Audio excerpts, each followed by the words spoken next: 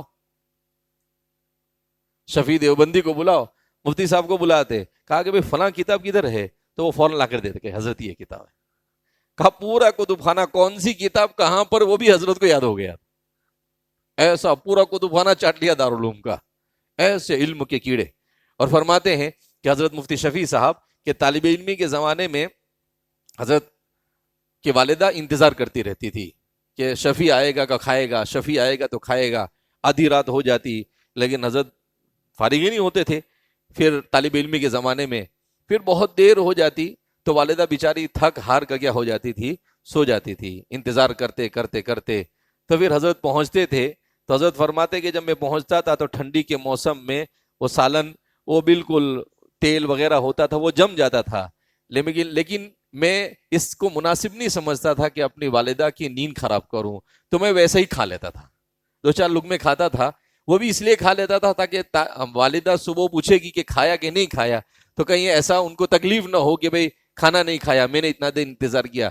تو صرف ان کو یہ کہنے کے لیے ایسے 2-4 لقمے کھاتا تھا, ویسے ہی ٹھنڈا ٹھنڈا تیل والا جمع ہوا تیل وہی کھا لیتا تھا, اور پھر کیا کرتا تھا, میں تھوڑی دیر سو جاتا تھا. تو حضرت جیسے فرماتے تھے کہ ہر لمحہ اس کو فکر ہو. اب جب ایسی طالب علمی کے زمانے میں محنت کی تو اللہ نے کیا بنایا, مفتی اعظم بنایا. کیا بنایا؟ مفتی اعظم بنایا. اللہ اکبر. حضرت کی معرف القرآن شاید دنیا کے اندر میں جتنی زبانوں میں اس کا ترجمہ ہوا کسی کا ترجمہ نہیں ہوا ہوگا. مفتی حضرت مولانا تقی صاحب کی ابھی نئی تفسیر آئی ہے, آسان تفسیر قرآن. کل اس کا مقدمہ میں پڑھ رہا تھا تو حضرت نے لکھا کہ حضرت کی کتابوں کے میرے علم کے مطابق معرف القرآن کا 40 سے زیادہ زبانوں میں ترجمہ ہوا ہے. کتنی زبانوں میں؟ 40 سے زیادہ زبانوں میں. اللہ اکبر. اور کہا کہ بہت سارے تو ہمارے علم میں بھی نہیں, تو اللہ نے ایسا علم عطا فرمایا. جواہر الفقہ دیکھو, اللہ اکبر, ایسی ایسی چھوٹے چھوٹے مسائل کے اوپر ایسی ایسی تحقیقات حضرت نے پیش کی ہے. اور نہ جانے کتنی کتابیں, بے شمار کتابیں اپنے پیچھے چھوڑی. تو جب طالب علمی کے زمانے میں اتنی محنت کی تو اللہ نے بعد میں چل کر اللہ نے ان سے دین کا تو علم نافع جو انسان کو ملتا ہے, اس کے لیے سب سے پہلی جو چیز ہے وہ ہے انسان کے اندر میں ادب کا ہونا. با ادب ہونا چاہیے. با ادب با نصیب, بے ادب محروم گشت از رحمت رب. بے ادب ہوگا تو اللہ کی رحمت سے محروم. با ادب انسان کے اندر میں ادب بہت ضروری ہے. انسان کے پاس علم ہو, ذہانت ہو, فطانت ہو, مگر ادب نہ ہو تو وہ انسان کبھی بھی دنیا کے اندر میں کامیاب نہیں ہو سکتا ہے. حضرت ہی فرما رہے تھے کل کسی گفتگو کے اندر, حضرت نے فرمایا کہ بھائی ادب جو ہے وہ علم کی روح ہے. علم کی روح ہے. آپ کے اندر جتنا ادب ہوگا آپ اتنے کامیاب انسان, اور جتنا ادب کم ہوگا آپ اتنے ناکام انسان. دنیا میں دیکھیں آپ جتنے بھی فرقے باطلہ کھڑے ہوئے, فرقے باطلہ کھڑا کرنے والے جاہل ہوتے ہیں کیا؟ یہ سب کیا ہوتے ہیں؟ سب عالم ہوتے ہیں. معتزلہ کا فرقہ کھڑا ہوا تو اعتزال کو کھڑے کرنے والا کوئی جاہل کیوں؟ جاہل کو کیا سمجھ میں آوے؟ اسی لیے کہتے ہیں نیم حکیم خطرے جان, نیم ملا خطرے ایمان. کہ یعنی آپ کے پاس علم ہے, آدھا ادھورا علم ہے, ادب نہیں ہے, تو انسان پھر وہ امت کے لیے فتنہ. اسی لیے حضور نے فرمایا خیر الخیار خیار العلماء وشر الشرار شرار العلماء. میری امت کے بہترین لوگ بھی علماء اور میری امت کے بدترین لوگ بھی علماء. الفتنة تخرج منهم وتعود الیہم. کا فتنے کھڑے کرنے والے بھی علماء اور فتنوں کو دبانے والے بھی علماء. اللہ ہمیں ایسے علماء میں شامل فرمائے جو فتنوں کو دبانے والے ہو, فتنے کھڑے کرنے والے نہ ہو. اللہ کے رسول صلی اللہ علیہ وسلم کی اور صحابہ کی اور انبیاء کی سیرتوں کو پڑھو. جس نے ادب اختیار کیا اللہ نے اس کو اپنے دین کے لیے منتخب کیا. میں کہتا ہوں جس کو کہ آپ تفسیر پڑھیں تو بنو اسرائیل کا سب سے بڑا جرم کیا تھا؟ بنو اسرائیل بڑی بے ادب قوم تھی. کیسی قوم تھی؟ نہ نبی کا ادب نہ اللہ کا ادب. حضرت موسیٰ علیہ السلام کو کچھ کہنا ہو تو ایسا نہیں کہتے کہ ہمارے رب سے کہو, اپنے رب سے کہنا. کیا کہتے تھے؟ اللہ سے اللہ سے بھی نہیں ہے، تیرے رب سے بول. موسیٰ علیہ السلام کو اس طریقے سے بات، یعنی ان کو گفتگو میں اللہ کا ادب بھی نہیں.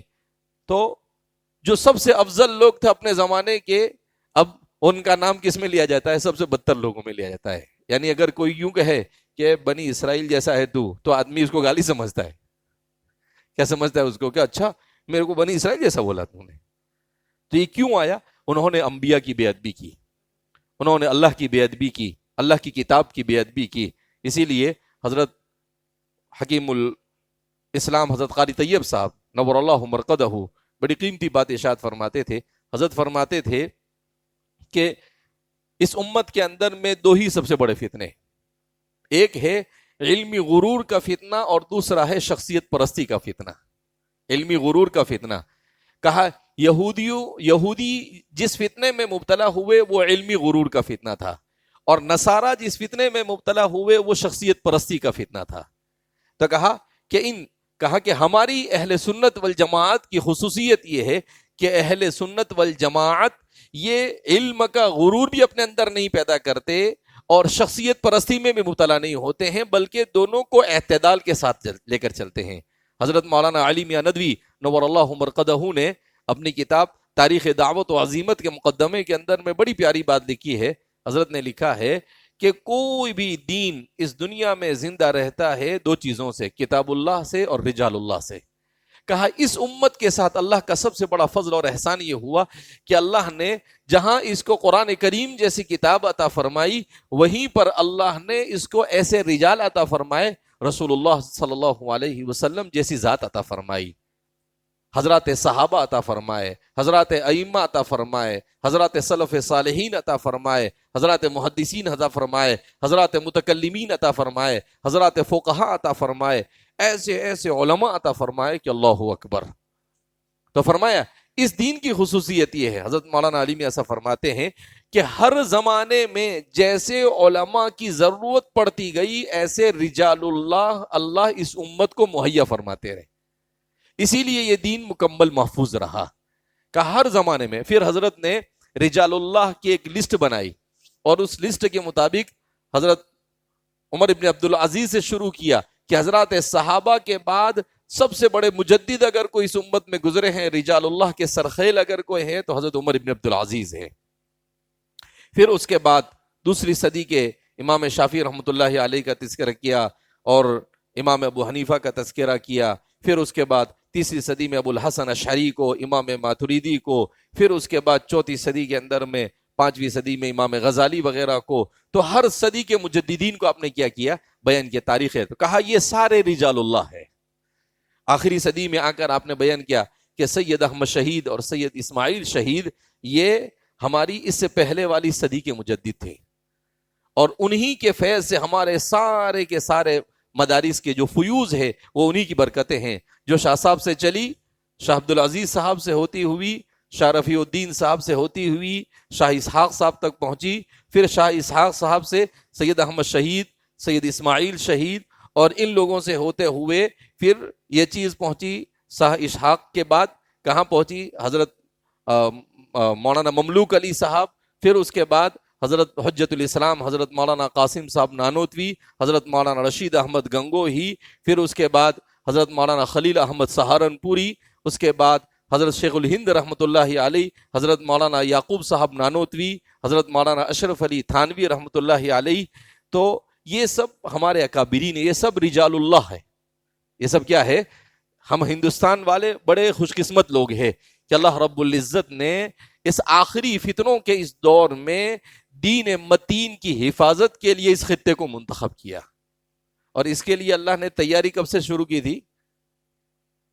تاتاریوں کے فتنے سے. کب سے شروع کی تھی؟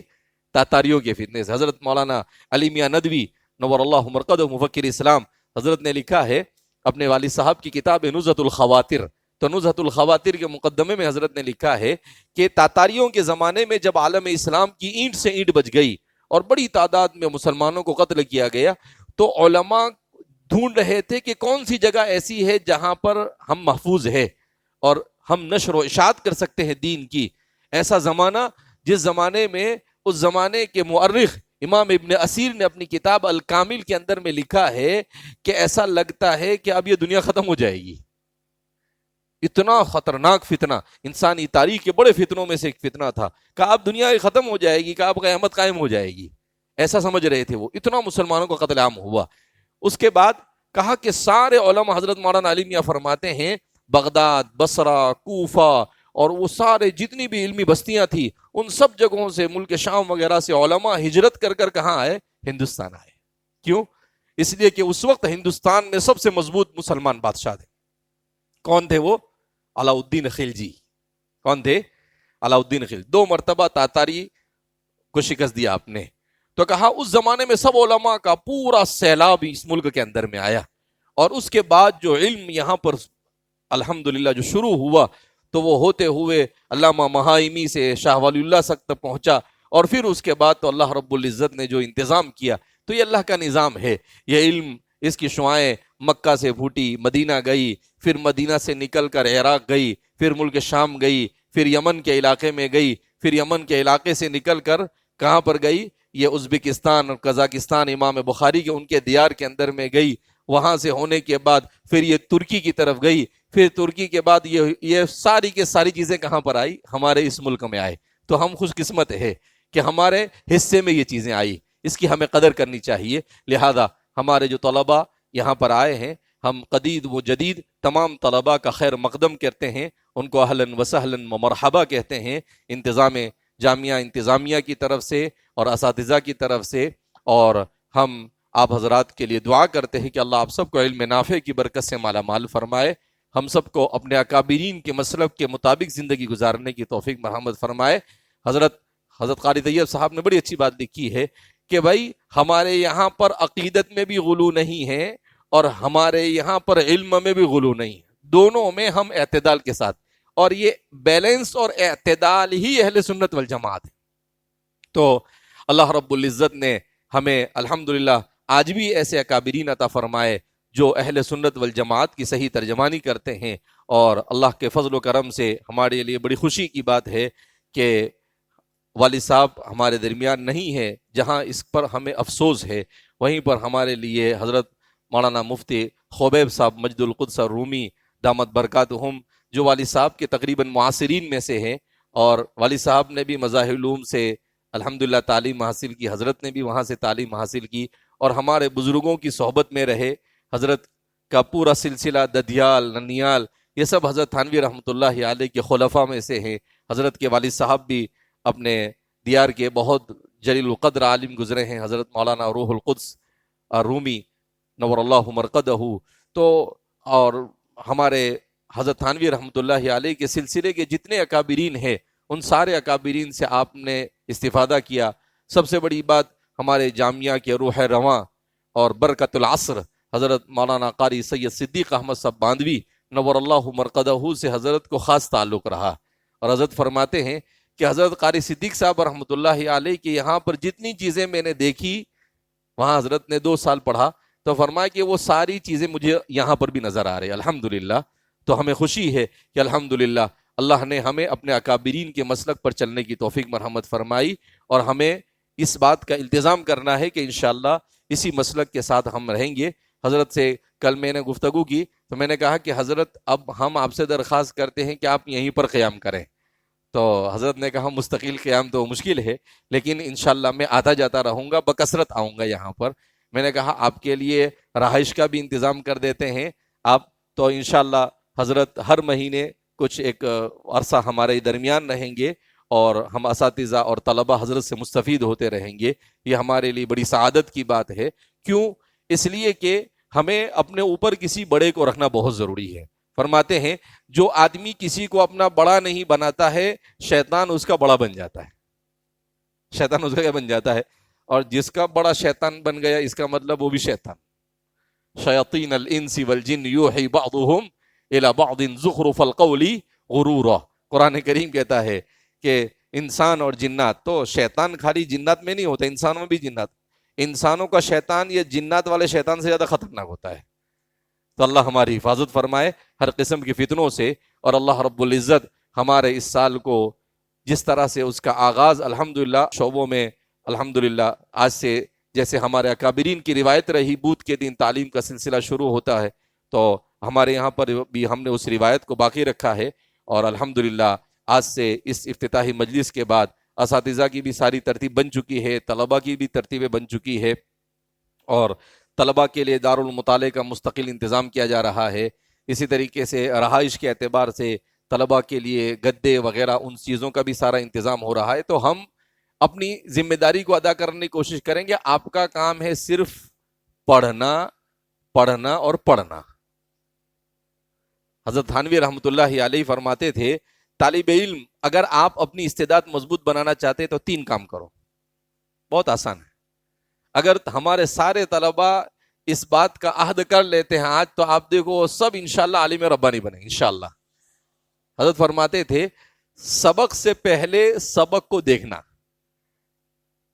جس کتاب کا بھی سبق پڑھنا ہے آپ کو، نور العزا ہے، قدوری ہے، اصول شاشی ہے، نور الانوار ہے، شرح وقایا ہے، مختارات ہے، مقامات ہے، جلالین ہے، بخاری ہے، جو بھی کتاب آپ پڑھتے ہیں ان سب کتابوں کو سبق استاد پڑھانے والے اس سے پہلے آپ حل کریں اپنے سے، حاشیہ وغیرہ دیکھ کر، کیونکہ ہمارے حاشیوں سے بہتر کوئی اور شرح کی ضرورت ہی نہیں۔ اس کے بعد جب استاد پڑھائے تو پوری توجہ سے سنیں، اور اس کے بعد اس کا بہترین انداز میں تکرار کرا دے۔ کہا جو طالب علم میں یہ 3 کام کرے گا اس کی استعداد مضبوط ہو جائے۔ کیوں؟ اس لیے کہ اذا تکرر، جب کوئی چیز بار بار آتی رہتی ہے تو پھر وہ گھر پکڑ جاتی ہے، یعنی مضبوط ہو جاتی ہے۔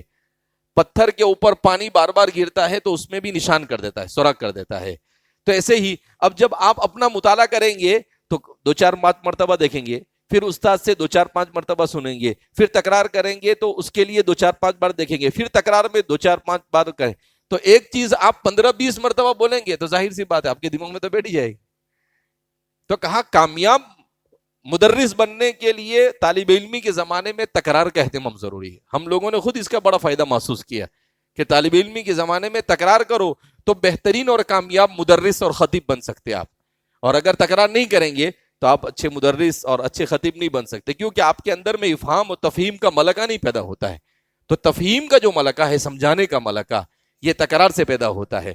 لہذا ہم نے اپنے اکابرین سے جو چیزیں پڑھی اور سنی ہے ان چیزوں کو اپنی زندگی میں جگہ دینے کی کوشش کریں انشاءاللہ، اور بھی تربیت کی لائن سے چیزیں آپ کے سامنے آتی رہے گی۔ حضرت بھی مستقل ہمارے درمیان رہیں گے، آتے رہیں گے، اور انشاءاللہ آج مغرب کے بعد عمومی مجلس ہوگی حضرت کی، جس میں مسلسل بالاولیہ احادیث مبارکہ کے جو اسباق شروع ہونے والے ہیں، تو اس سے پہلے اس کی مجلس ہوگی حدیث مبارک کی، کہ ہمارے مشائخ کے یہاں پر، محدثین کے یہاں پر طریقہ تھا کہ حدیث کی کتابوں کو شروع کرنے سے پہلے مسلسل بالاولیہ جو روایتیں ہیں، الراحمون یرحم الرحمن، اسی طریقے سے اور بھی بہت ساری روایتیں ہیں، ان روایتیں سے حدیث کا درس شروع ہوتا ہے۔